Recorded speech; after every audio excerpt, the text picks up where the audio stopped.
You are listening to the Sean Hannity Radio Show podcast. Hey, like most of you, I had trouble sleeping, but I sleep better than ever. And you know what? It's all because of a pillow. Mike Lindell's My Pillow has changed my life for the better, and it works. What makes My Pillow so different is their patented adjustable fill. Now, you can adjust the patented fill to your exact individual comfort need and get the support you absolutely must have. And that means you fall asleep faster, you stay asleep longer. It just works. Now, millions of people have already discovered that My Pillow works for them, and now it's time for you to experience My Pillow for yourself. Just go to MyPillow.com. Use the promo code Sean, and when you do, Mike Lindell will give you his best offer ever. Buy one My Pillow, get another one absolutely free. Now, My Pillow's made in the USA, has a 10-year warranty and a 60-day unconditional money-back guarantee, so you have nothing to lose. So get started and get the sleep you crave and deserve. MyPillow.com, promo code Hannity, and get Mike Lindell's special 2-for-1 offer. That's MyPillow.com, promo code Sean.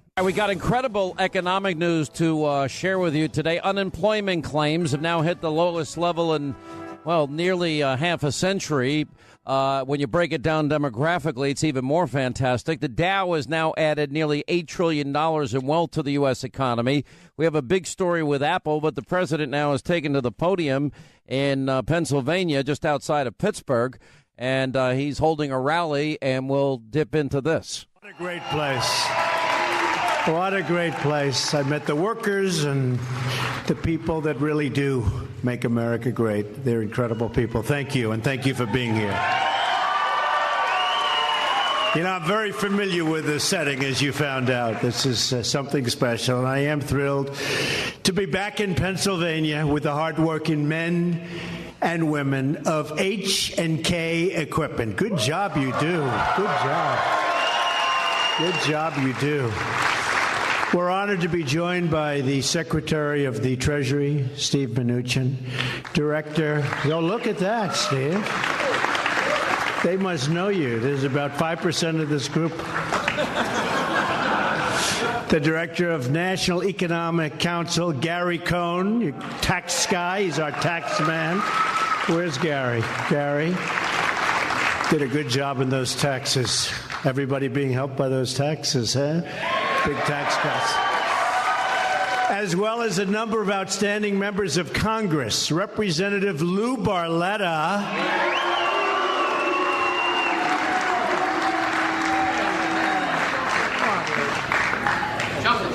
Come on. Don't risk your leg.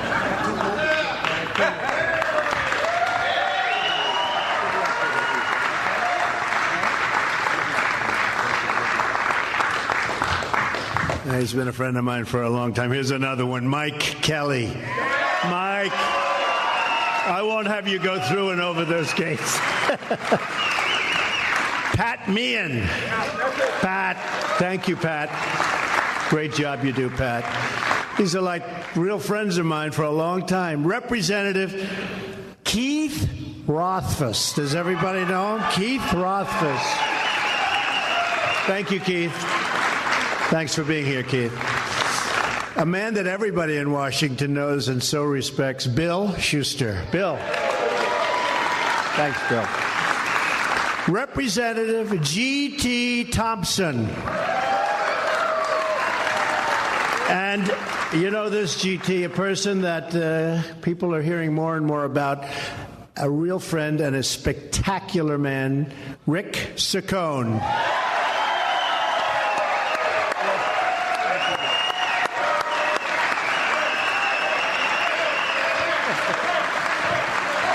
And Mrs. Saccone, thank you for being here. Thank you. Special people. My daughter Ivanka is also here with us today.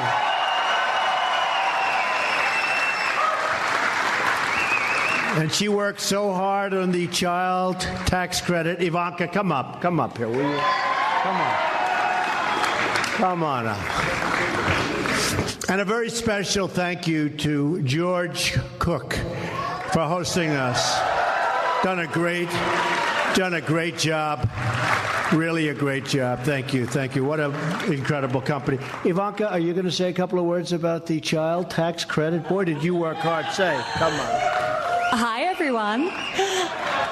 It is always amazing to be here in Pennsylvania and to be here with all of you. We worked so hard on tax cuts and tax reform, and the president, my father, was very specific about what he wanted to accomplish. It was so core to him to support hardworking, middle-income families, and the child tax credit is key to doing that. So it's going to be a big win for everyone in this room and everyone across this country, and we are very, very excited about that.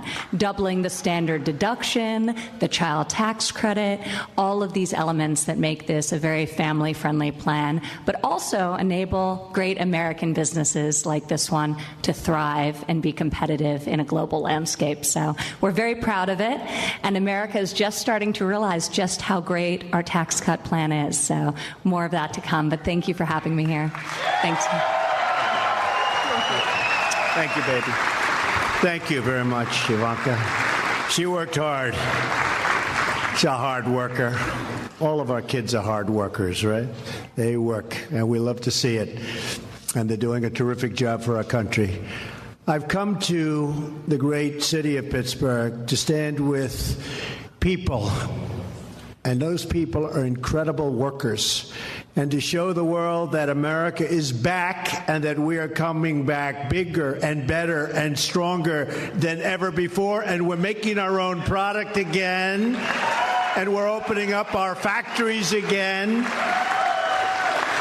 I mean, you take a look at what's going on where Toyota's coming in, and the other day you just saw Chrysler announce they're moving from Mexico back to Michigan. You don't hear that too often.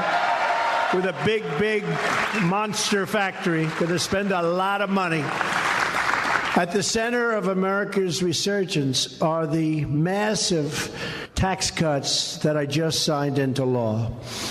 And it's also reform, but I usually just say tax cuts because that's what people, when they don't want to hear about the reform. Believe me, the reform is very important. We don't have to go into it. But the tax cuts are the most significant tax cut, most significant reform in American history, with tremendous tax relief for working families, for small businesses, for big businesses that produce jobs, for just about everybody. Tremendous numbers, and you're already seeing what's happening. You're seeing what's going on. The signs of America's comeback can be seen at companies like this one, which just had its most successful year in its 35-year history. Congratulations. Good job.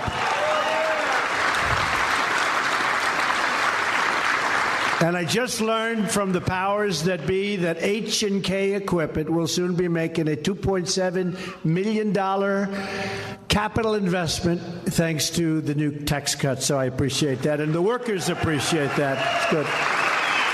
You're doing great. Great job. Great equipment.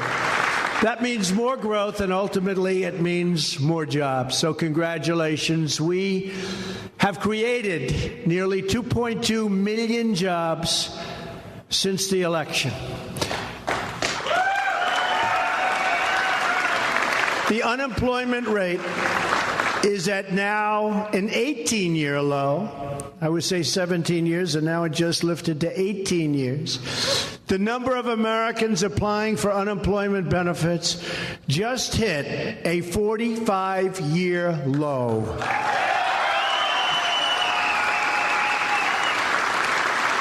Something I'm really proud of, because I've been saying it. What do you have to lose? African American unemployment is at its lowest level ever recorded.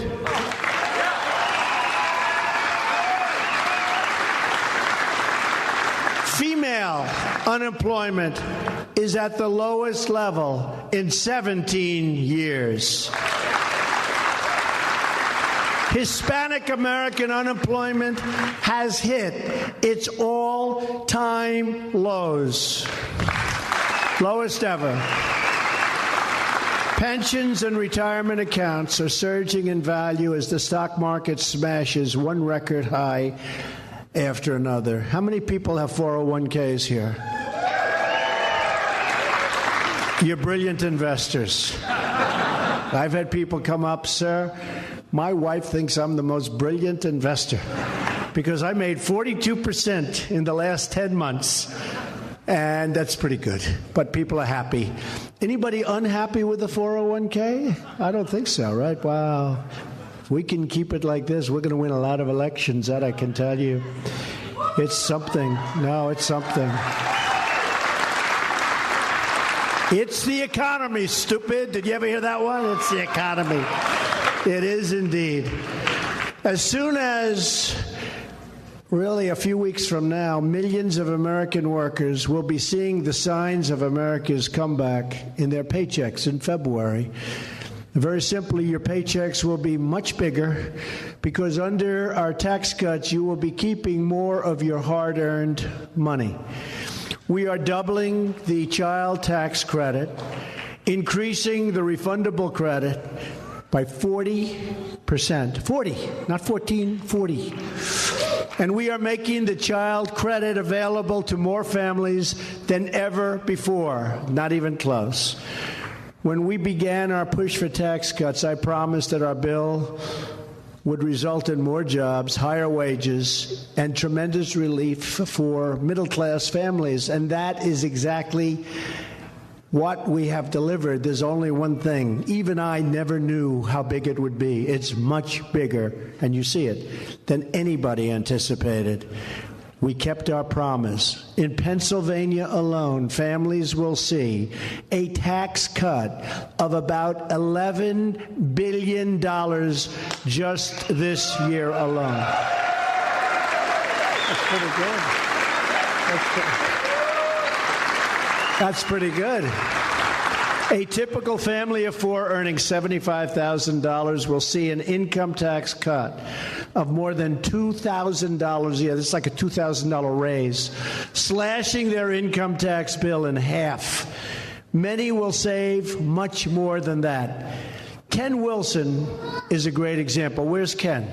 Ken Wilson, the legendary Ken Wilson. Hi, Ken. Come on over here where we see you, Ken. You got to be happy with this. Is Ken doing a good job? Ken's doing a good job. Everybody knows. Ken, come on over here. Ken, come on up here, Ken. Come on, if you can make it. He'll figure out how to get that thing open. If he can't do it, nobody can, right? That's what he does. He works on machinery all the time. Ken joined H&K 14 years ago as a mechanic and worked his way up to become a project foreman.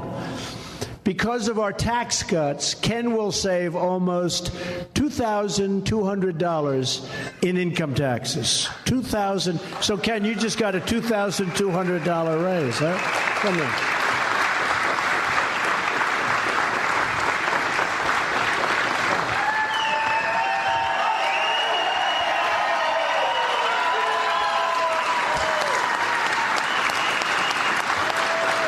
And if I had a head of hair like that, I really would have been. I would have been president years ago, Ken. Years ago. But we've nearly doubled the amount of income taxed at the rate of zero. So, Ken, you've seen a big difference? Absolutely. Come here. Thank you, man. He said just the right thing. You never know.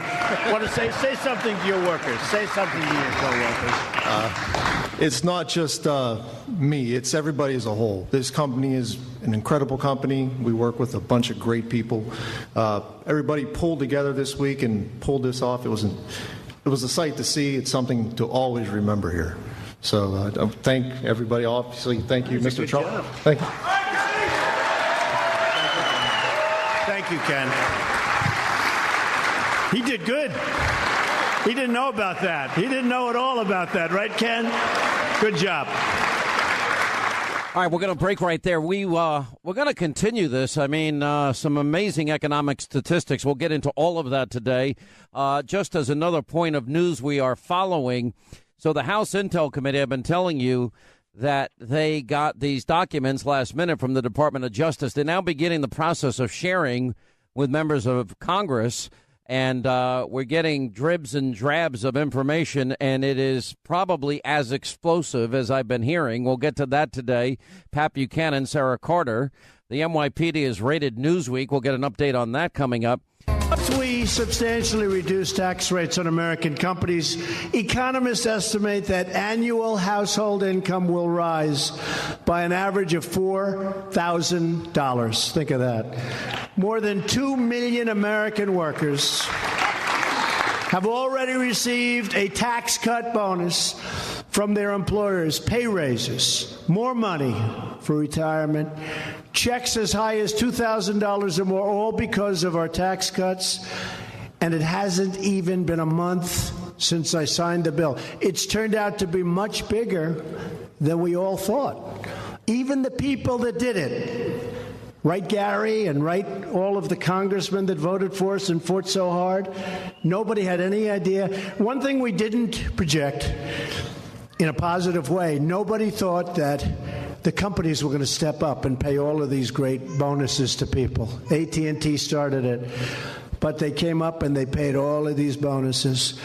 A Florida software company, Spellex, just announced $1,000 tax cut bonus for its workforces. Apple just announced they are giving their employees tax cut bonuses worth $2,500 each. And because of our business tax reforms, Apple has just announced that they are bringing $350 billion and putting it into investment into our country. $350 billion. $350.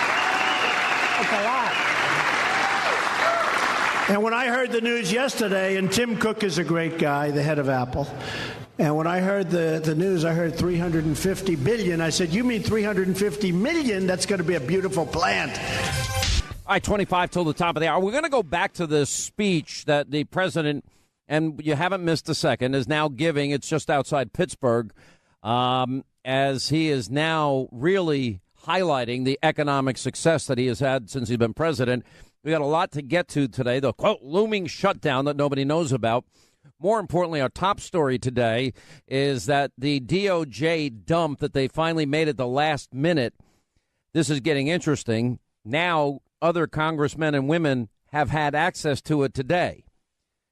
The little dribs and drabs of information I'm slowly accumulating, I'm actually working as we're playing the speech, are devastating in terms of FISA abuses. So we'll get to all that, but back to the president outside of Pittsburgh.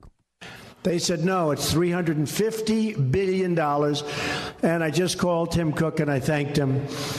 But I don't imagine there's ever been an investment that big in this country by a company. And just think of what that means. And they're going to build plants. And I think some of you remember, I said, I will not consider our economic situation complete until we get Apple to start building some of those massive plants in the United States. They're going to build plants. They're going to build a big campus.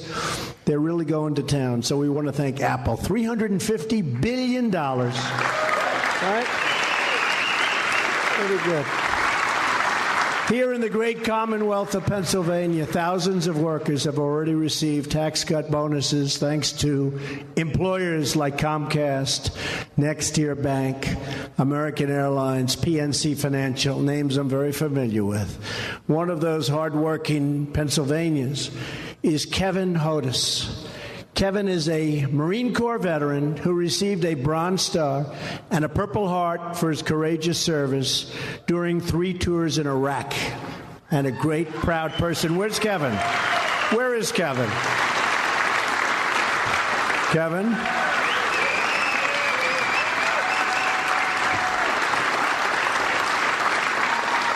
He kept that hand out like he didn't want to come up and speak. Thank you, Kevin. He started working for Comcast in 2016, and last week he received a $1,000 bonus check thanks to our tax cuts right out of Comcast, right into his bank. Now he's taken his family on a well-deserved vacation, Kevin, to visit his grandparents in Florida, right? Thank you, Kevin. See you in Florida. I want to thank you for your service, for your patriotism, And congratulations for the bonus. It's really great. Millions of people. Not only are we already seeing the benefits of higher wages and bigger salaries, much bigger salaries, but we're also seeing the creation, very importantly to me, of new jobs. Pete O'Connor owns a personnel company called Carroll Harris Staffing right here in Pittsburgh. Pete says that businesses of all kinds are seeing increased demand just recently, and they're hiring more and more workers. And that's only really great news, not only for Pete, it's great news for all of the people in Pittsburgh, for the citizens of Pennsylvania and Americans all across our country. Where's Pete? Pete? Thank you, Pete. You're seeing a big difference, right? Big difference? Big difference. We're putting America back to work, and we're ensuring the forgotten men and women of our country are never, ever forgotten again. Remember? The deplorables. The deplorables. We're all deplorables. Who would have thought that was going to turn into a landslide, right? Who would have thought that was going to turn in? That was not a good phrase that she used. Some things you'd like to have back. And the good news keeps pouring in. Americans' monthly utility bills are also going down because major electric companies have announced they will pass their savings from taxes onto their customers. Tremendous reduction in certain companies and people's energy costs. That means we're not only seeing higher wages but lower energy bills. And that's because of the tax cuts, but it's also because of the regulation cuts. When I spoke to the folks in the plant, they said the biggest thing is what's happened is regulations, cutting of the regulations. And we have regulations, but they're fair and they're reasonable. And they're actually just as stringent. But you go to one group for an okay. You don't have to get it 19 different times or 7 times or go to different agencies.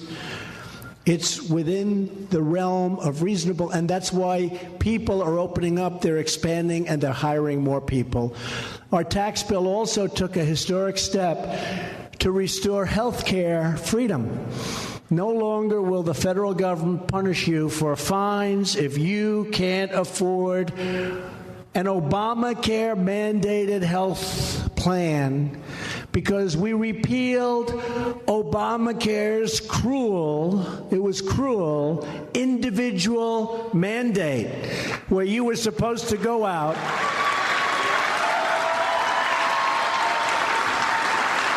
and you pay in order not to have to buy health care. Think of it. It should have been rejected a long time ago by a lot of different people, including the courts, surprisingly. But we were able to repeal it. We got rid of the individual mandate, and you'll see what that means. It is such a big factor for so many people. It was so unfair. It's gone. We've also opened up ANWR in Alaska for energy exploration, creating even more jobs and more energy savings. But that's the biggest one. They've been trying to do that since Ronald Reagan. For over 40 years, they've been trying to open ANWR. We got it open. There's never been a better time to hire in America, to invest in America, and to believe in the American dream than right now. There is no limit to what we can achieve when we set free the dreams of our incredible people. You're incredible people. Americans crossed oceans, tamed the wilderness, dug out the Panama Canal, and launched a man onto the face of the moon. American hands and grit poured the concrete in our highways and forged the steel in our skyscrapers. Americans built the Hoover Dam, the magnificent Hoover Dam, if you've ever seen it. The Empire State Building, they built it in 1 year. Nobody knows that. 1 year. It's actually less than 1 year. The Empire State Building. We won 2 world wars. Americans do anything, build anything, and create anything as long as we have pride in our country, confidence in our values, and respect for our great American flag.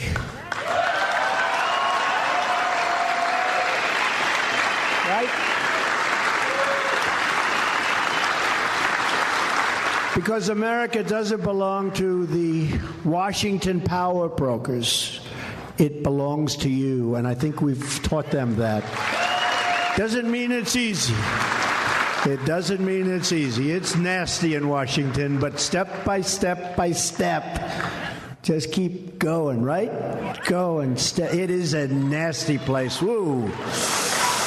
But we're getting it. Nobody thought we were going to have this kind of success so quickly. Thank you, darling. It belongs to the American people.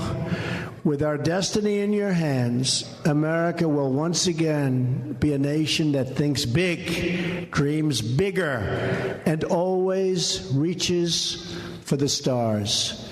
Nothing will keep this incredible nation of ours down. Nothing will stop us from reaching the highest peaks. Because nothing is stronger than the strength and will and spirit of the American people. You are the ones who will shape America's destiny, especially all of these beautiful young people in the front. You are the ones who will restore our prosperity. And you are the ones who are making America great again.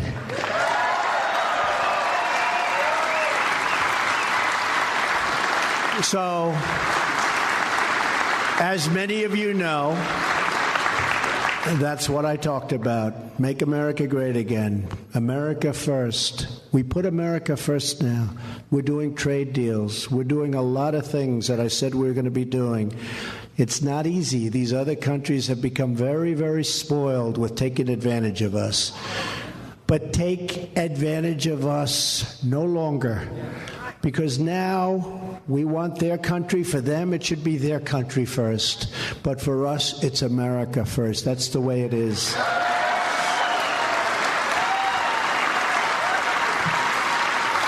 So I want to thank the people of the great, great, great state of Pennsylvania. You remember that big night on November 8th? Donald Trump has won the state of Pennsylvania. Right?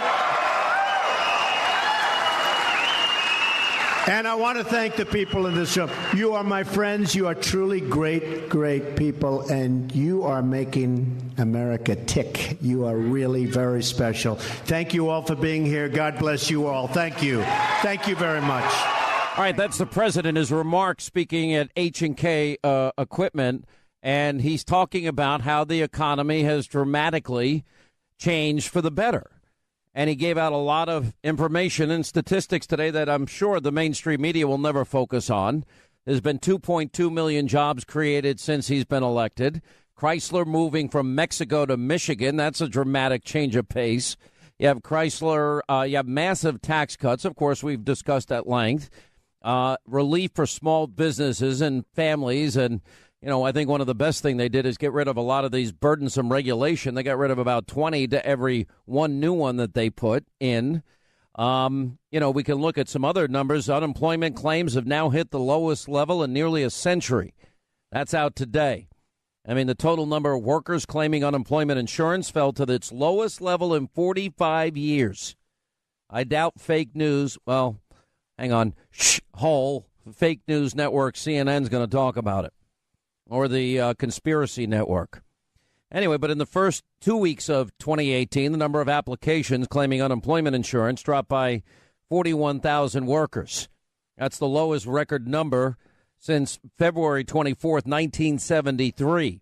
The numbers came out 1 week after the Department of Labor announced the total number of workers who actually receive unemployment insurance fell to the lowest level in 44 years at the end of 2017. I mean, these are incredible numbers. And on top of that, and I know there's people that there's going to be, I'm sure, ups and downs for those of you just that look at the stock market. It's not my biggest barometer, but it's certainly a good thing that there's such confidence in the markets. But the Dow at 26,000 has added nearly $8 trillion in new wealth to the U.S. economy, and that was in Investors Business Daily. I mean, that's an incredible number. I mean, the Dow at 26,000, that's up 7,000 since he became president. So it's a huge windfall for the entire country. I heard the president bringing people on stage and how much more they're going to have in their paycheck, $2,000 or more. That's a raise for everybody. We know that burdensome regulation is really incredible. He talked about the move towards energy independence, which I have been saying for so many years on this program, will not only be good for our national security, but high-paying career jobs for so many people. He finally got ANWR opened up. Unemployment now at an 18-year low. Applications at a 45-year low. Black unemployment in America, the lowest ever recorded, he said. Female unemployment, the lowest in 17 years. Hispanic unemployment, the lowest ever recorded. The Obamacare mandate is cruel and unfair, and it's gone. ANWR is now finally opened up. How many people tried to get ANWR opened up? And people's paychecks are going to be better. They've doubled the child tax credit, and families will get a tax cut of about $11 billion this year alone. And economists are estimating that annual household income will rise by an average of $4,000. This is real interesting stuff. Now, we do have a looming shutdown. We'll get to that today. We do have members of Congress that have now had an opportunity to see what the DOJ has been dumping last minute on the House Intel Committee, and I am told it is devastating in terms of the abuse of power. And one person that saw it told me Mueller needs to end his investigation. Peter Strzok, Lisa Page need to be fired. Bruce Orr needs to be fired. McCabe needs to be fired. And Rosenstein needs to be fired. And it will prove that the Comey firing was justified. That's just the tip of the iceberg. So we'll get an update on that from Sarah Carter today, and Pat Buchanan's going to join us.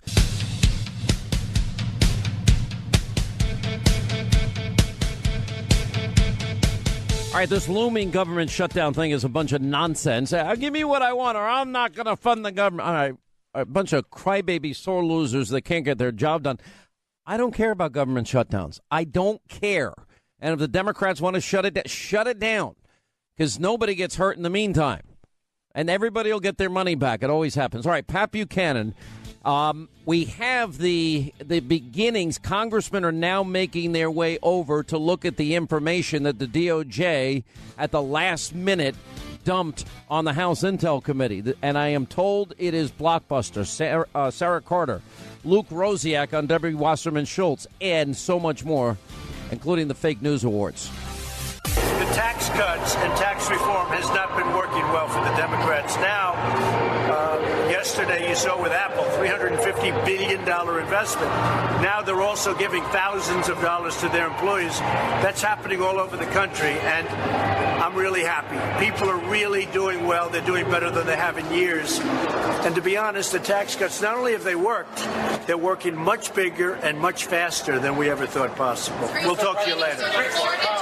Rick says he was Trump before Trump. Rick Saccone said he was Trump before Trump. Rick is a great guy. I think he's going to do really well. He's a great guy. He loves this area, loves this country. He just met me at the plane. He's here someplace. But actually, this is about tax cuts today. You know, this is about our economic reform. But Rick is a great guy and special. He's a special person. He won this. You won this district by 20 points. Right. Can he do as well as you? I hope so. I want him. I just said to him, I hope you're going to do as well. But we're here. We're going to be helping him. I'll be back for Rick, and we're going to fill up a stadium, and we're going to do something really special for Rick. I look forward to it. Okay. Mr. President, a lot of steel workers. Possible shutdown? We'll see what happens. Now, if there's a shutdown, again, I really believe the Democrats want a shutdown to get off the subject of the tax cuts because they've worked so well. Nobody thought, including the Democrats, they could work this well. They've been so good that I think the Democrats would like to see us shut down in order to get off that subject. That is not a good subject for them, the tax cuts, because of the way they've worked. All right, that was the president outside of Pittsburgh not that long ago, and he went through a litany of all the success that he has had in just a short period of time. And, you know, you got 2.2 million new jobs, Chrysler coming from Mexico to Michigan, the massive tax cuts, the end of burdensome regulation, 20 regulations wiped away for every new one. You got relief for small businesses and families, and unemployment now at an 18-year low, applications for unemployment at a 45-year low, black unemployment at the lowest recorded level ever. Female unemployment the lowest in 17 years. Hispanic unemployment the lowest ever recorded. The Obamacare mandate is gone. And, yeah, we're going to be drilling in Anwar finally. And, of course, fracking has been saved and the coal industry has been saved. But that's only part of the news today. Patrick J. Buchanan joins us now. How are you, sir? Doing fine, Sean. Sounds like a good economy. Maybe there's a good reason why the stock market's done fairly well lately. I'm sure, Pat, you got millions in there, so I'm sure you're very happy about it. Smile every morning, Sean. Yeah, I bet you the Irish eyes are smiling, my friend. I have no doubt about it. I want to get your take. You've been in the media for however many years. Have you ever seen it this bad in terms of going after one person like they've gone after Trump? Never seen it, Sean. I came into journalism in 1962, about a couple of months before the Cuban Missile Crisis, began writing editorials. And I've gone through LBJ, who was seriously pounded back in 67, 68. Nixon, of course, during Watergate was horrendous. I was in the White House then, and with Reagan and Iran-Contra. I've never seen anything like this. The only thing might compare with it initially, but nothing sustainable for a full year like this, and I'm surprised. I give Trump credit. He gets up every morning, smiles, and starts punching back. There is a real constitution to the fellow in a small C sense to be able to take all this stuff and keep coming back and smiling and throwing punches. Yeah, but it's the stories also they're not covering. I don't know how much you're following what we're doing on this program and on TV at night, but, Go ahead. I follow it very closely, Sean, and I'll tell you, I think you're doing an outstanding job there, and there's really two great issues being covered, or two great stories here. One, of course, we know about is Mueller's supposed to be closing in, but they found no collusion. I think what they're trying to do now is to set up sort of a obstruction of justice, and they can't do that to try to get some kind of not telling the truth to a federal agent. On the other side is what you're doing, is the truth is about Russian intervention in the election. Russian agents gave a lot of lies to this British spy who gave them to his employer, Fusion GPS, which was paid by Hillary Rodham Clinton and the DNC, and that caused the FBI to expand an investigation and to go seek FISA warrants and survey and wiretap an American campaign and go after a candidate. And the bias of the FBI at its top levels, I'm saying, in that investigation for Hillary Clinton was obvious in the way they handled the investigation of her. They went in the tank. Well, and also, look, I don't know if you've been around government a long time. You ever hear of an exoneration before an investigation, Patrick J. Buchanan? Not before 17 key witnesses, and the principal were even interrogated, and she was allowed to bring in her lawyer. Yeah, and that's the almost, and that wasn't put under oath on top of it. I think in the end, we've got a lot of different things happening here. So Matt Gaetz, he's this congressman from Florida. I think he's like one of the new rock stars there. He's part of the Freedom Caucus, of course. And he actually was on Fox Business a few moments ago saying, because remember, there was the last-minute DOJ dump of subpoenaed documents that the House Intel Committee was looking for, Pat, and they got it after Rod Rosenstein literally went into Paul Ryan's office begging him not to allow the DOJ to release this information. And he was looking for Ryan not to side with Devin Nunes of the Intel Committee. Anyway, so now Matt Gaetz is on TV, and he's literally saying that he just read, and this is the first availability that other members have had today, but they got to read it, obviously, in private. They can't remove the documents. But he just said, and he read it, and he said, it is a threat to our democracy regarding the FBI, the DOJ, and President Trump. A vote on this to be released needs to be done now. Now, it gets worse than that. I talked to one person today that had some access to some of the information, and I'm only getting dribs and drabs here. And I was told earlier in the week that this would shock the conscience of the American people. And one person said this will absolutely justify Comey's firing. And Peter Strzok, Lisa Page, Bruce Orr, McCabe, and Rosenstein himself will need to be fired as a result of all of this. And that a lot of it, and Mueller will need to end his investigation as a result of this information. I don't know Let me say this. the key thing, this has got to be gotten. I mean, you're doing a great job there at night every evening, but this has got to be gotten on the front page, and we've got to take the narrative, if you will, away from this being a constant preoccupation with what they haven't produced in 18 months, collusion, and get this major story on page one. But from what I have seen, while you can't conclude, the circumstantial evidence, if for everything you just said about all these folks in there, the bias inside the FBI, the way they really favored Hillary Rodham Clinton during that investigation, and the idea that the Russians did get inside the presidential election and had the mainstream media printed that dossier as they were pushing the media to do, I think it would have changed the election. I think it would have taken down Trump. I mean, you only needed a few thousand votes in those swing states, Michigan, Wisconsin, Pennsylvania, to take him down. Sean, so this is a tremendous story. You're exactly right, but it is hellish getting the mainstream media, 90% of whose stories are against Trump, to put it on page one.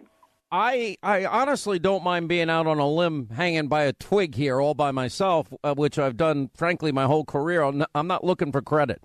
There are a few of us that are doing this, but everybody that knows is telling me that the very thing you're talking about and what some congressmen have now seen, and we're going to have a full report. Sarah Carter is going to be reporting at the bottom of the hour. I think this is going to be a very big report coming up. But when you have this scenario, imagine, Pat, that it was Donald Trump that rigged a primary election. Imagine it was Donald Trump that had the FBI director and other FBI members take back from the field offices of the FBI an investigation and put it in a special category, wrote an exoneration before investigation. It was Hillary that bought and paid for the phony Russian dossier, and I thought that was such a horrible thing to be involved with the bad actor Putin in Russia, which, by the way, I agree with. I don't want anybody messing with our elections. But she paid for lies, and then those lies, it's now 100% confirmed, were used as the basis for a FISA warrant against an opposition candidate in a presidential election year and against a incoming president-elect and his team. Now, Pat, I've got to believe you were there for Watergate, my friend. You were one of the last ones, as a matter of fact. I've got to believe that if this is Trump, he's gone. But it's listen, if this were Trump, he would be finished. You're exactly well. If this were Trump, the story that you are talking about right now, this huge story, that would be the one on page one. And the media were saying, well, who cares about whether these fellas might have talked to the Russians about sending something to WikiLeaks. That's not a story. They would be right on top of this one. But the key thing, Sean, as I mentioned, is you got to get it on page one. I will say this. I watched the cable news very closely, and back around Christmas, you could see that basically the mainstream media was saying this other issue is being raised about the credibility of the investigation, about Mueller, about the dossier, about what they did to get those FISA warrants. They said this is all coming forward. It looked like that story was going to predominate, but it does not. There are these two stories there. And the one larger story, I think, and the fresher one where you get more information is the one you're talking about. But the other one now they're running after Bannon, and so they now got pushing that on page one. So this is really, it tells you. Well, they jump from crisis to crisis to crisis as long as it's anti-Trump. Look, there was an 11-count indictment last week, Pat, on Uranium One. The week before, we learned that the DOJ had been open up an investigation in the Clinton Foundation for months. Now, I didn't know that was happening, but that is confirmation that what we've been following, as one person and a source of mine said, I'm over the target. But that's uranium. Then the email server investigation is now back in play because the fix had been in and it had been rigged. And then on top of it. But the key thing here is Arthur Schlesinger said, Marx said power is control of the means of production. Power in our time is control of the means of communication. I saw up on Drudge, and I read a story there. 90% of what is written about the President of the United States, and he's the number one topic for the last year almost every day, 90% is negative. And I'll tell you, it's a testament to the American people that one horrible story after another, they still are sticking with the guy, and the guy is, he's doing, whatever you say about some of his mistakes and things, he takes a beating like those old British heavyweights. Listen, and he keeps fighting. They just stand up there and take it. Do you think we're going to win this, even with the media basically blacking out the biggest story of their lifetime? This story has got to, if you will, pop onto the front pages. And frankly, as for the other side, the story is Mueller and his investigation, and those guys are clearly moving. And and they're still talking about the indictments they brought. I don't know, Sean. Again, it's very tough to defeat them. The media is a real power in this country. It is immense political power, and it's almost unchained and untrammeled. And it's main line. So you don't know at this point which side's going to win, do you? That's what you're saying to me. I don't think. I don't see anything impeachable. I don't see how they. I don't either. They take Trump. Let me say this. What's happened to the Mueller investigation, and partly from what you guys have done, the American people they believe this is a political war.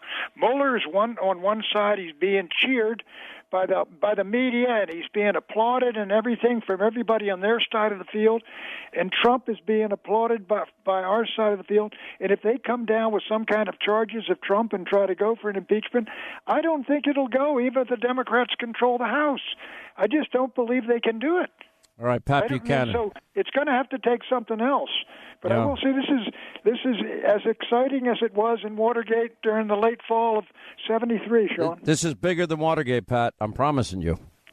Well, that was pretty big. I think I got a lot of my friends can tell you about that from their minimum security facilities. This is bigger, and I'm speaking from knowledge, I'm not guessing here. We got to get it on page one, Sean. You're doing a great job, but it's got to get up there. I agree with you. All right, Pat. Thank you. It's got to be sustained by the major media. Appreciate it, Pat Buchanan. When we come back, Sarah Carter will blow this wide open. So, what did the DOJ send over to the House Intel Committee? We're getting new information as we speak. We got a lot more coming up in the course of the program today. Luke Rosiak is investigating Wasserman Schultz. All right, glad you're with us, Sean Hannity Show. All right, I'm just working the phones here. So what happened is, if you remember, I've been telling you about the subpoenaed documents by the House Intel Committee. They were given to the Department of Justice. The Department of Justice delay. Anyway, last minute, the night, it's literally coming up to the midnight hour. And Devin Nunes, who is the chair of the House Intel Committee, he's saying to the Justice Department, okay, if you don't do it, we're going to take every legal means at our disposal, and we're going to get this information. All right, Rod Rosenstein, the guy that appointed Mueller, he goes to plead with Paul Ryan. Please don't make us turn these things over. It's turned over. I am told, again, I've been telling you for days now, that it is shocking to the conscience and the American soul when people will see this. Well, now members of Congress have had the opportunity to go see it today, and we're getting dribs and drabs about it. I'll explain. We'll have a full report. Sarah Carter, Congressman Matt Gaetz, who saw it today, and much more. We'll have a big report tonight on Hannity, 9 Eastern on the Fox News Channel. About this Russian dossier and their evidence that all right, hang on. We don't have time. I don't want to waste a minute of time. I got to set this up here because this is important. So I want to explain to everybody what we're about to do here is really important. So anyway, the House Intel Committee has been trying to get information from the Department of Justice. They had it under subpoena. They've been asking and requesting for a long period of time. Anyway, so the final hours before the deadline is reached, all of a sudden, Rod Rosenstein, he goes into the Speaker of the House, Paul Ryan's office, begging, do not make us release this. Why he did that, that's a question that will need to be answered in the days to come. Bottom line is, at the last minute, the last hour, the DOJ hands over documents to the House Intelligence Committee. Now, the little dribs and drabs that I've been able to get, I was only told that it will shock the conscience of the American people and that this goes to the heart and soul of our constitutional republic. It was that severe. The information is that damning. So for the first time today, members of Congress have had the opportunity to go and look at that. All they could do is look at some of the documents, the summary of what it is that they have discovered. And I am told that as a result, this is my own intelligence that I'm putting together through numerous sources I have, that the justification for Comey's firing is way beyond any standard. That people like Peter Strzok and Lisa Page and Bruce Orr and Andrew McCabe and Rod Rosenstein all need to be fired and investigated. That's how severe this is. Then I am being told this should immediately bring an end to the Mueller special counsel, that this is an abuse of FISA warrants, an abuse of the Constitution, our Fourth Amendment rights against unreasonable search and seizure. The House rules allow all of this information to be made available to we, the people, the public. And there is now a movement within the Freedom Caucus that there will be no continuing resolution until this information is released. It's that powerful. Joining us now, Fox News contributor and investigative reporter Sarah Carter. We've been unpeeling this onion night after night after night now for almost a year. Also, Matt Gaetz, congressman from Florida, and he is a member of the Freedom Caucus. Before I get to Sarah, Congressman, have you taken the time to go over and see this information? I have, Sean, and only since 1 o'clock today have members of Congress been able to evaluate the intelligence that has been collected through the great work of Devin Nunes, Trey Gowdy, and others.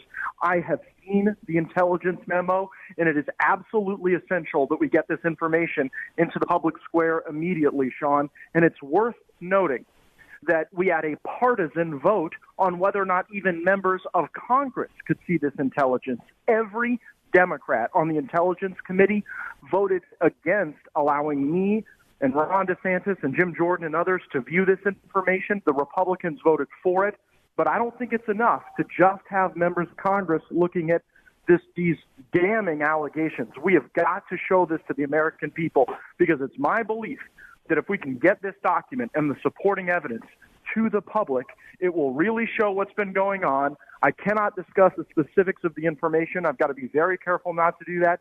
But I can tell you, Sean, you are likely to feel very vindicated about the claims made on your television show and throughout the country. This investigation of Donald Trump is a sham.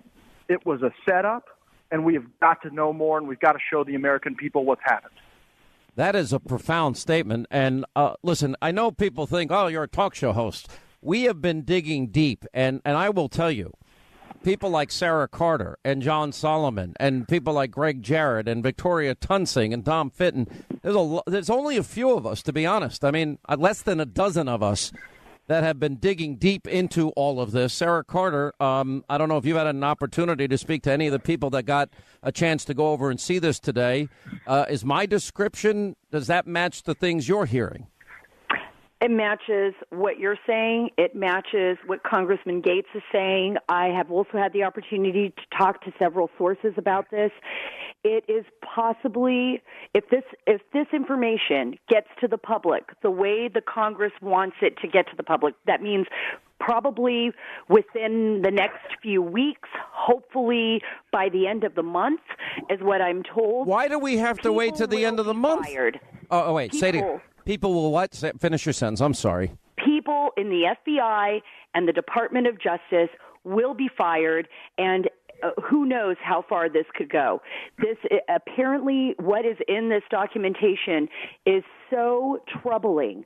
The conduct by the people who were involved in the case and alongside with the dossier and everything involved with the FISAs, the abuse was so extensive that it certainly, once the public sees it, I think that people can move forward, and those people that were involved with it will be held accountable, and that's what I was told.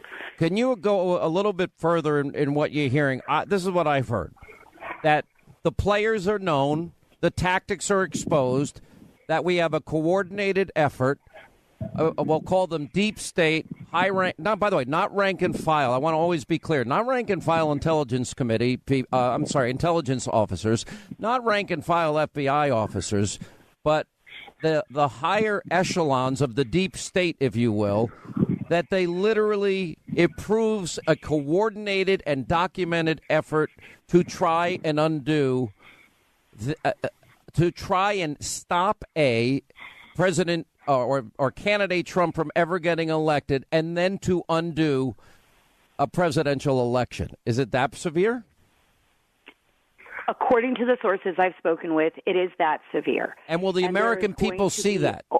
A lot of people answering for what they have done. And there needs to be an extensive investigation. One of my questions is, could what people have seen today, could this lead to criminal prosecutions?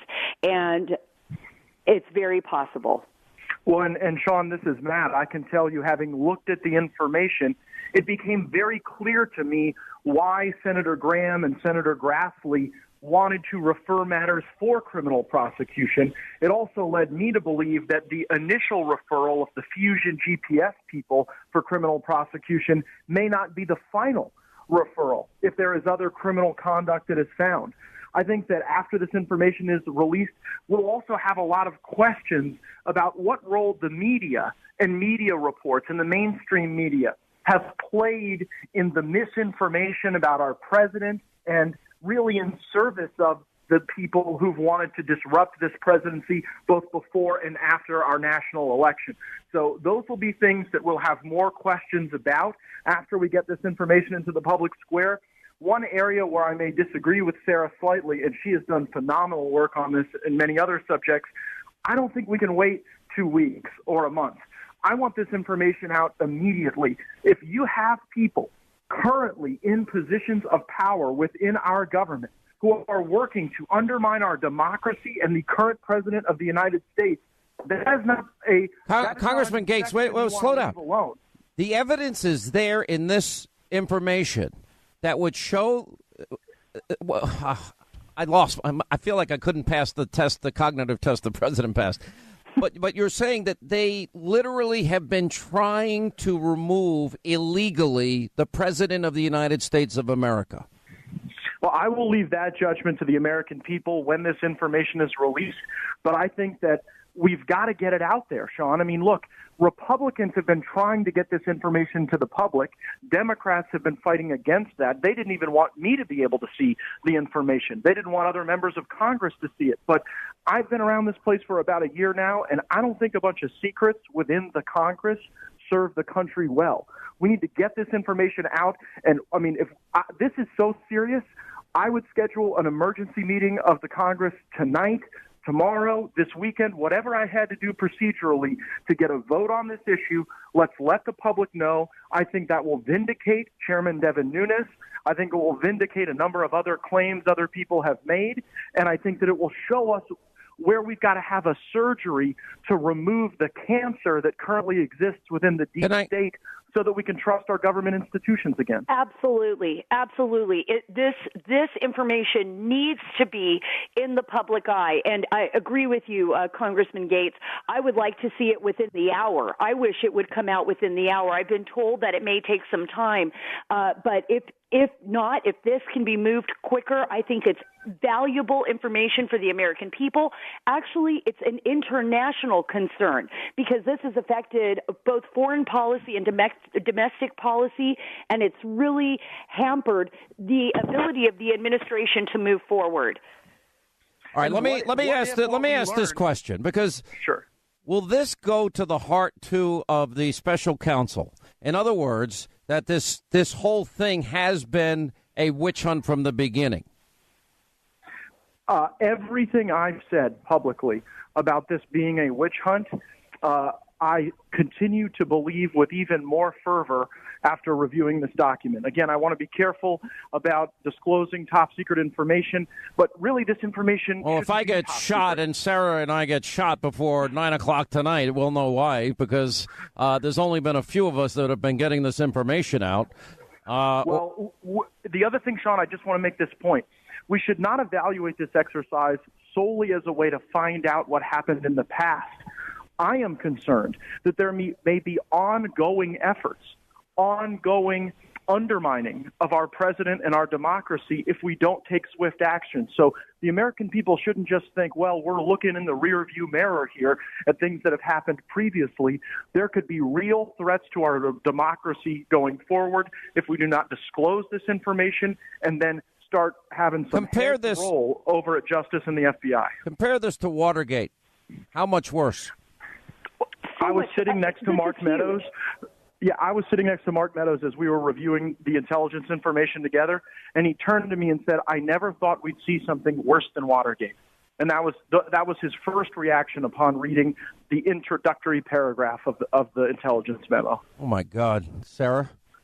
I couldn't agree more, because what we're seeing here is an undermining of a U.S. election, a vote by the American people for a president.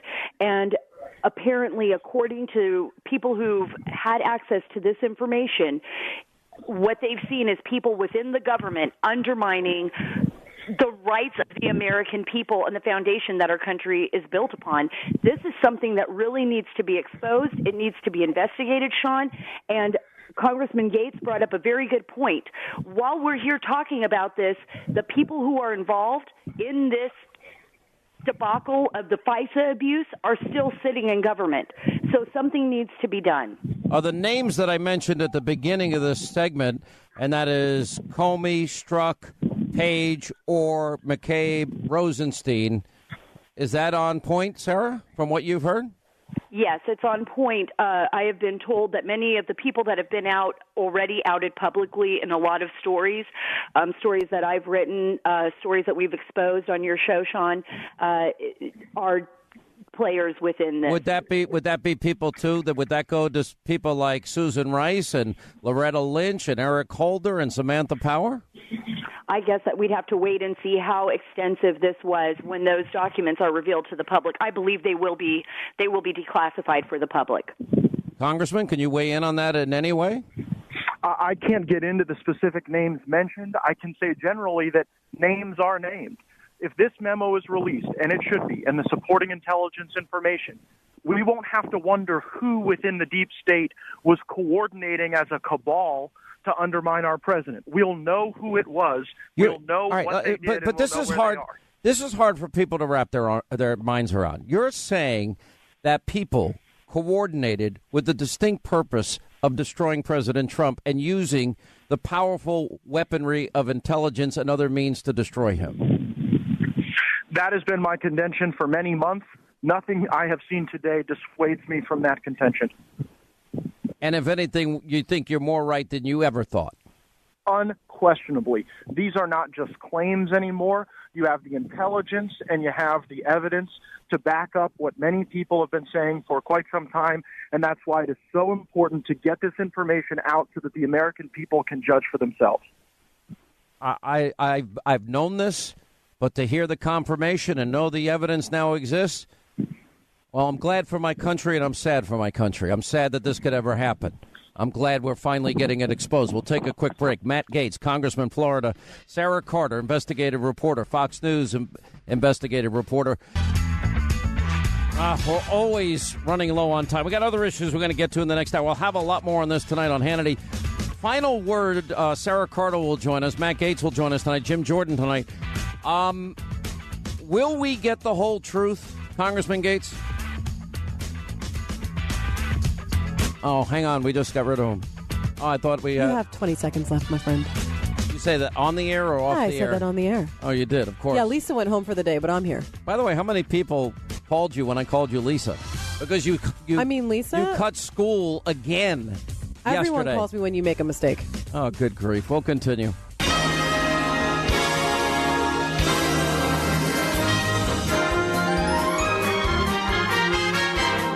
All right, this was funny. Glad you're with us. News Roundup, Information Overload Hour.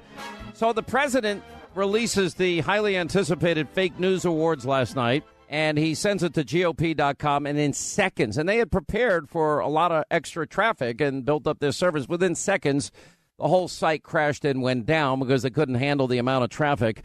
All right, so it's really simple. Let me go through them quick. The Fake News Awards 2017, Paul Krugman claiming the day that President Trump wins the presidency. He says the markets will never recover from Trump. Well, the Dow hit a record high, 26,000. The second award goes to Brian Ross. And Brian Ross, of course, his report about, General Flynn. Oh, it happened during the time that he was working for Trump. No, that he was in the campaign. No, that didn't happen. It was when he was reaching out to his counterpart, or soon-to-be counterpart. Number 3, CNN falsely reporting candidate Donald Trump and Donald Trump Jr. had access to hacked documents from WikiLeaks. Another false report, fake news report. Number 4, by the way, CNN, we have renamed them the whole fake news network. Number 4, Time falsely reporting that Trump, this was on day 1, removed the bust of Martin Luther King Jr. from the Oval Office. That's not true either. Number 5 goes to the Washington Post for falsely reporting that President, when he had a massive sold-out rally in Pensacola, Florida, that the seats were empty. Only problem is they took pictures of the arena hours before the event. Number 6 was the edited video to make it appear that Trump, the president, defiantly overfed the fish with a visit with the Japanese prime minister. Well, he was just following what the Japanese prime minister did because the Japanese prime minister led the way. Number 7, CNN falsely reporting Anthony Scaramucci's meeting with a Russian, but then they retracted it due to a significant breakdown in the process. Number 8, Newsweek, which just got invaded by the New York police officers, just raided their headquarters. That's pretty interesting. Anyway, Newsweek falsely reporting that the Polish First Lady did not shake President Trump's hand. Well, we just happen to have real evidence of that. CNN gets number 9, reporting that the FBI director, former FBI Director James Comey, would dispute President Trump's claim that he was told he's not under investigation. False. Number 10, the New York Times falsely claiming on the front page that the Trump administration had hidden a climate report. No, that wasn't true either. And last but not least, the last winner of the Fake News Awards 2017 goes to all of the media and their Russia collusion phony narrative, which is perhaps the greatest hoax ever perpetrated on you, the American people, because there is no collusion. But we did create nearly 2 million jobs. We have gained over $8 trillion in wealth. We now have hit 7,000 above when he got elected. African Americans and Hispanics are enjoying the lowest unemployment rate in recorded history. The president signed historic tax cuts for relief for hardworking Americans, the biggest since Ronald Reagan. And President Trump's plan to cut regulations, instead of 2 for every 1, 22 for every 1. The president's unleashed the energy boom. He's opened up Anwar. He has now saved the coal industry. He's now allowing natural gas and fracking to occur. ISIS is in retreat and have been crushed in Iraq and Syria. And the president followed through on his promise to recognize Jerusalem as the capital of the state of Israel. And with the president's encouragement, more member nations are paying their fair share with NATO. And he signed the Veterans Accountability and Whistleblower Protection Act. And President Trump kept his promises, appointing Neil Gorsuch to the Supreme Court. Here to weigh in, Danielle McLaughlin, attorney, constitutional expert, and D.C. McAllister with the Federalist and PJ Media. I would say that only is a tip of the iceberg, Danielle, about how bad the news media has been. And I think even you were probably embarrassed at their behavior with the president's doctor. Actually, I was, Sean. Hi, good afternoon. Hi, DC. Always good to be here. Yeah, this press conference with the doctor, it was puzzling, and I think it was troubling for a number of reasons. There are far more things we have to worry about here. The president's health clearly isn't one of them. His height, his weight. Let's talk about the things that really matter. Why are Americans going to have to pay $80 to get into a national park? What are we doing about plans for a greater use of nuclear weapons?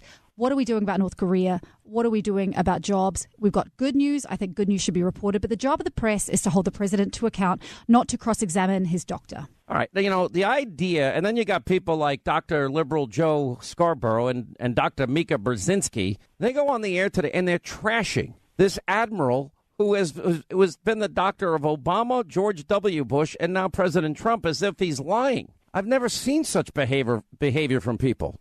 D.C. Well, I even read an article today, I think it was in the Washington Post, where they're calling on questioning the doctor's mental health because they didn't like what he had to say. It was ridiculous. I mean, how they behaved, they were even, you could just see the glee. They were, or not glee, the angst. They just wanted desperately something to be wrong with this president, even asking about his life expectancy. You know, how long do you think he's really going to live? Like, they don't want him to make it to the next 4 years. The press has become just an attack dog, of course, for the leftist ideology. Too many outlets are acting like this. And it's bad for our society. It's bad for people running for office. But it's also, you know, this attack that they say from Donald Trump, they accuse him of attacking the free press.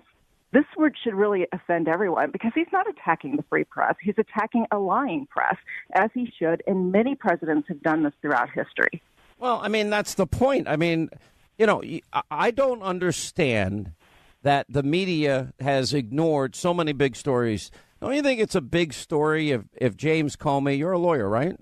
Yeah, sure am. Last time I checked. Okay. So did you ever hear of a case where the FBI director and members of the FBI write an exoneration before they ever do the investigation? I know months what you're before? referring to. I know what you're referring to, and I know the reporting that you're referring to. No, it's not reporting. We know because we have the actual early renditions of the exoneration of Hillary that was written months before the key members of that investigation were even talked to. No, and I know about it because it was reported in the press. You know, in all honesty, I understand there's a lot of negativity directed at the president, but I think some of these things not answering my question at all. No, I know about it because James Comey is writing draft memos of an exoneration of Hillary as it relates to her email server scandal, but he didn't do the investigation. Did you ever hear of that before? Well, I heard about it through the press. Absolutely. I'm asking, did you ever hear about that type of behavior before? Oh, no. Did you ever hear about, for example, Comey taking it away from field agents and taking a special category just for Hillary Clinton?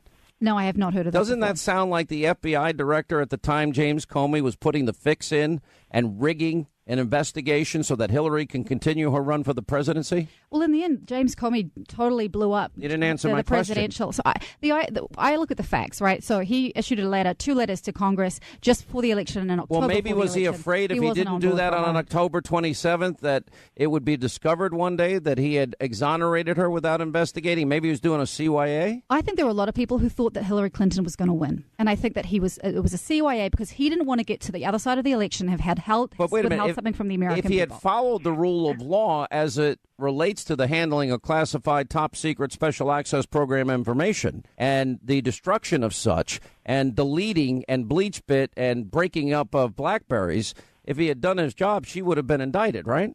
I don't know enough to know that for sure. You know, like, I'm a lawyer, and specifically because of that, I'm not going to sit here and say she should have been indicted or she wouldn't be. Is the mishandling of classified information a felony? Yes. Is the destruction of classified information a felony? Yes. Does the facts now prove, and did Comey even admit that it happened with Hillary? Yes.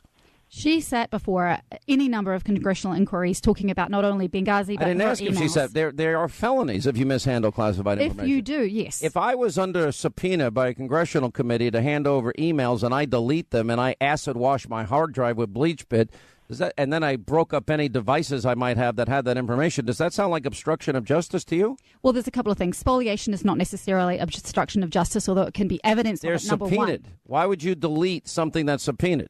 So I understand it as it's been reported, it was a contractor in Colorado that did this. This was specifically against the instructions of the Clinton campaign. I don't believe that. I've never seen that. Want them to, yeah, absolutely. Then why did she have her personal assistants out there with hammers busting up the BlackBerries? Well, she's not the first person in the world to destroy an iPad evidence? or something. Well, no, because these things are backed up electronically, as you well know. It sounds like destroying evidence and basically colluding to cover up and allow her candidacy to go further.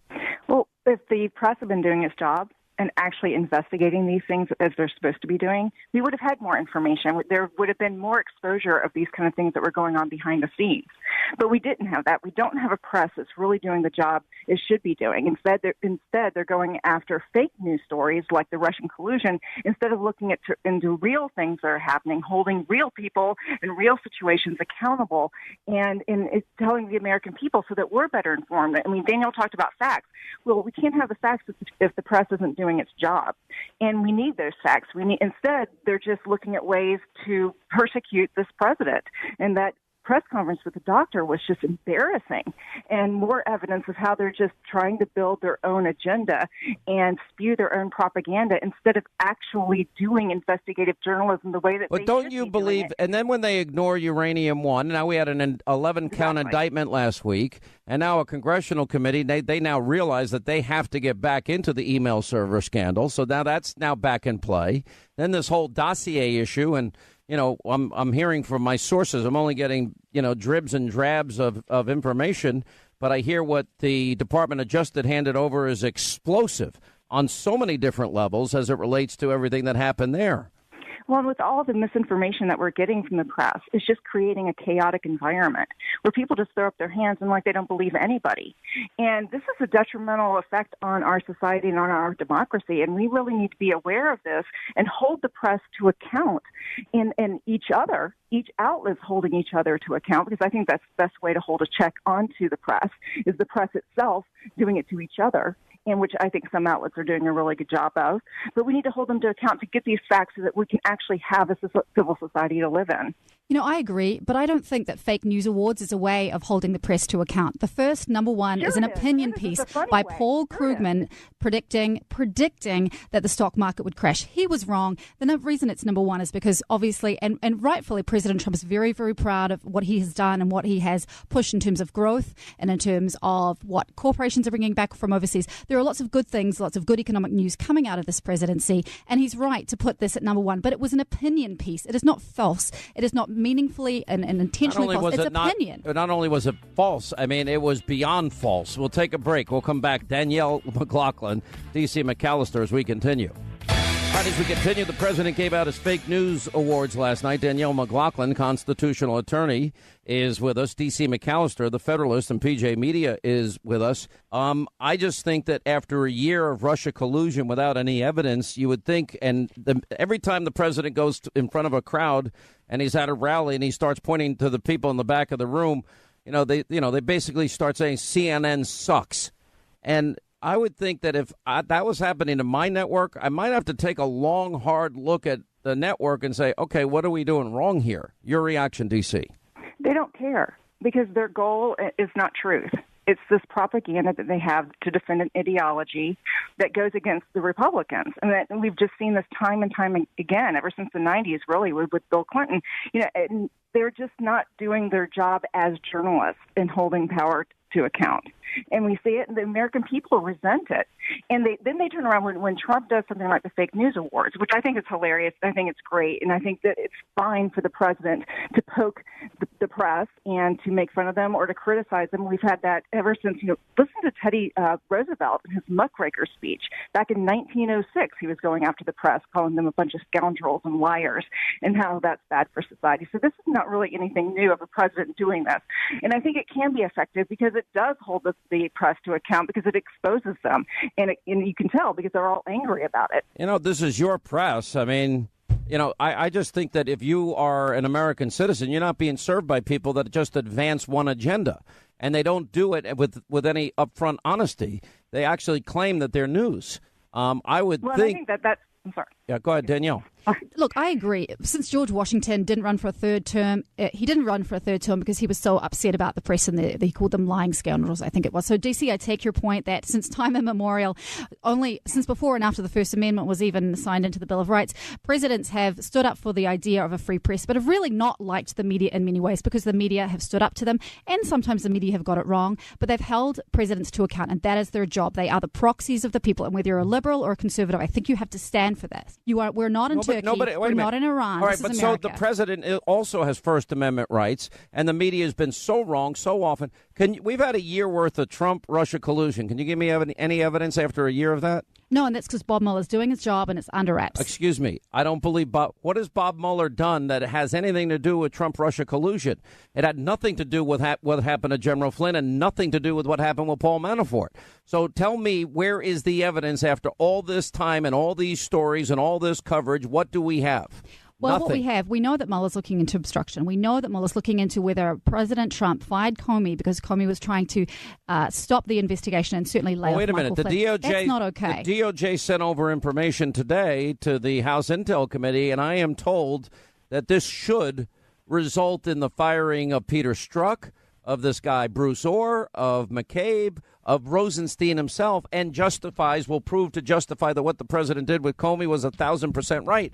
And by the way, the president has the right to fire whoever he wants to fire. He absolutely does, but he can't do it to obstruct an ongoing investigation. That's obstruction of justice, and that's what he's looking into. Okay, you're not going to get it. Good luck. Spelled out in my opening statement, my prepared statement, the first time I recall hearing about the hack into the DNC, and I recalled that it had been some months before I was learning of this, that the FBI and the DNC had been in contact with each other about this. And I was not very happy to be learning about it several months later, very clearly. Well, there's two things, I guess, going on. The DNC hack was at some point in time. What was the delay between the hacks that FBI was aware of, or who found the hacks to the scanning, as you call it, of the various voter registration systems, the attempted intrusions, perhaps, into the voter records? Who discovered that? And if it was the FBI, then how long was there a delay between that and because using your analogy of the cop and the fireman, that the flames are going up, we need the fireman there first. And so what was that delay between the infrastructure that we're concerned about? My recollection, and part of this is from open source reporting I've read more recently, is that the FBI first discovered the intrusion. That's my recollection. Intrusion of the state systems. Into the DNC. Okay. And I recall very clearly that there was a delay between that initial contact with the DNC and when the report got to me as Secretary of DHS. It may have been that there were others at the staff level in DHS who were privy to this before it filtered up to me in an intelligence report, but that's my recollection. Under my understanding, the Capitol Police is not able to confiscate members' equipment when the member is not under investigation. It is their equipment, and it's supposed to be returned. Well, I think there's extenuating circumstances in this case, and I think that, working through my counsel and the necessary personnel, if that in fact is the case, and with the permission of through the investigation, then we'll return the equipment. But until that's accomplished, I can't return the equipment.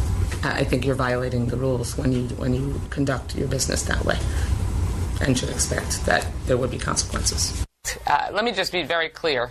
At no point during my tenure at the DNC was I contacted by the FBI, DHS, or any government agency, or alerted or made aware that they believed that the Russians, an enemy state, was intruding on our network. At no point. And I am a member of Congress who had the ability to sit down and be briefed in a classified setting. Even Director Comey testified publicly that he wished that he had gone to the top of the organization. We're one of the two national political parties. It is astounding that when they had a member of Congress who was leading that organization, that no one felt it was any more important when we had a foreign enemy intruding on one of the two political parties' networks to do anything more than lob a phone call in to our tech support through our main switchboard. But how can both be outrageous. True? I mean, Secretary Johnson says that the DNC rebuffed the help that they offered. You're saying that no one ever contacted you.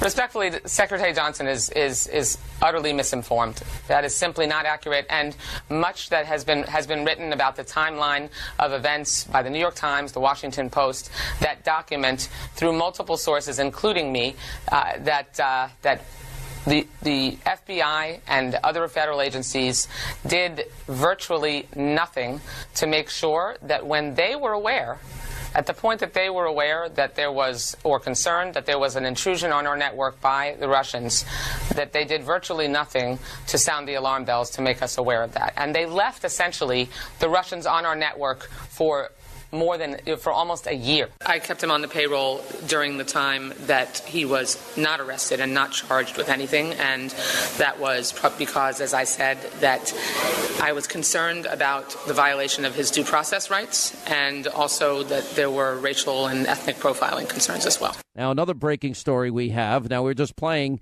this goes to the whole Debbie Wasserman Schultz issue, and if you remember, she had this IT worker.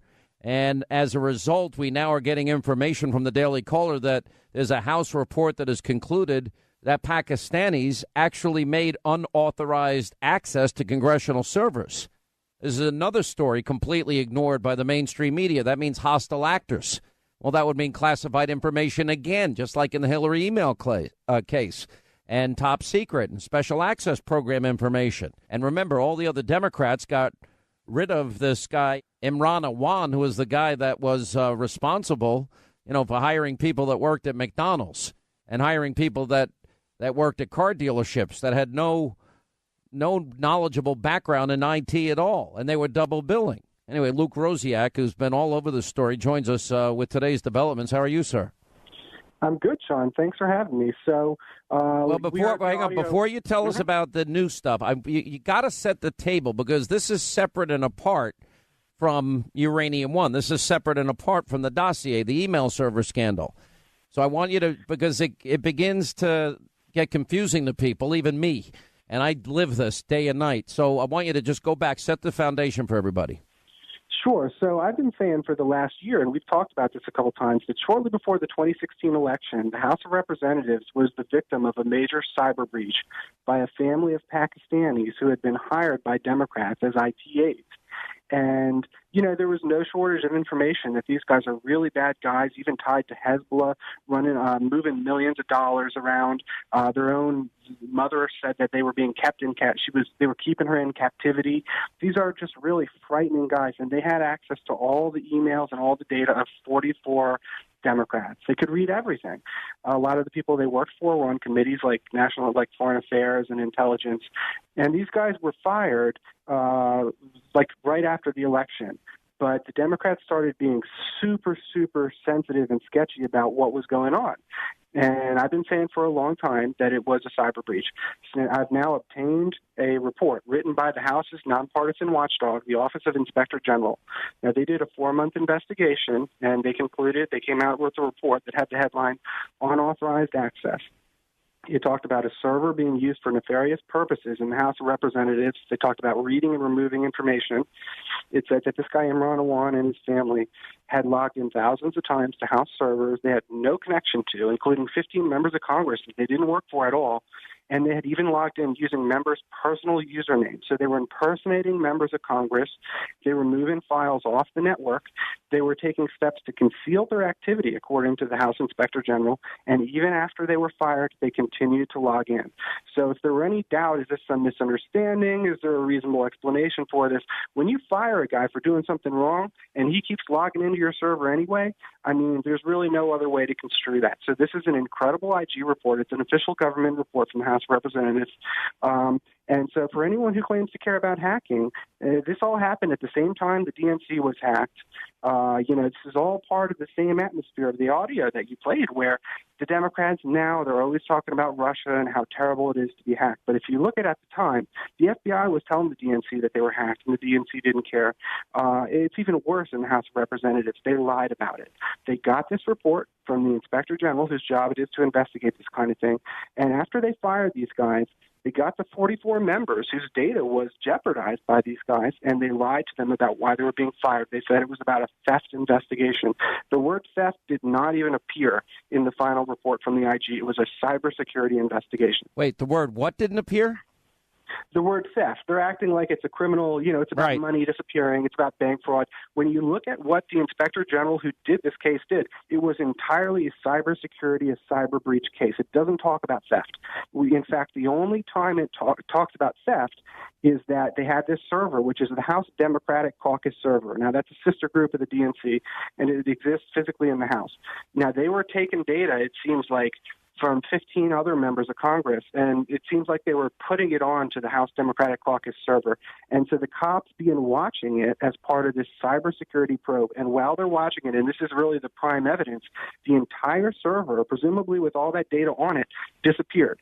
So the only theft, you could say, was this incredible example of tampering with the criminal investigation and stealing evidence from under a cop's nose. So any member of Congress who is concerned about data, and these are concerned about cybersecurity, and these are members on the Intelligence Committee, we trust these guys to be prudent when make good decisions.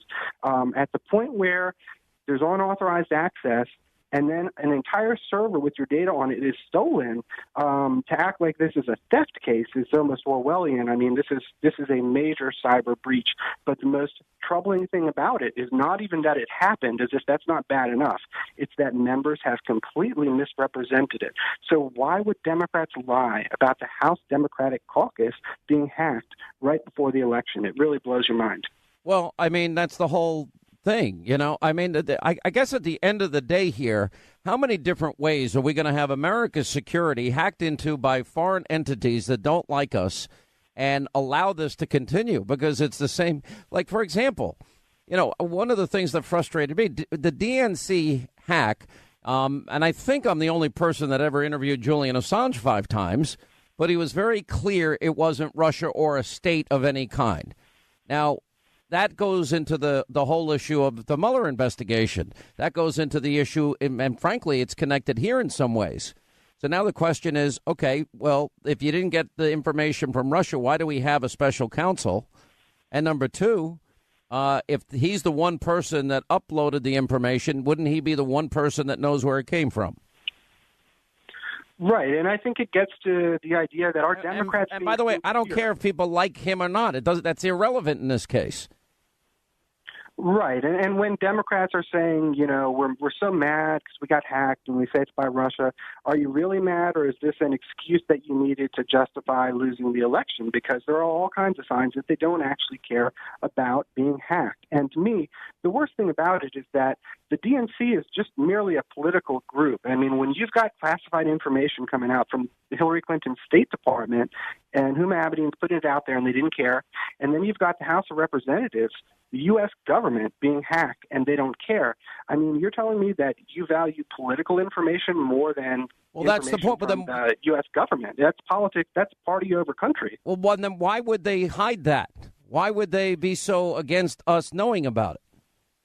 Right, and it's not a rational response. And I think that's why you're not seeing media coverage. Is they assume that if Democrats were hacked, they'd be saying so. Well, now you can see the report. The IG report is out there. It's not really in dispute.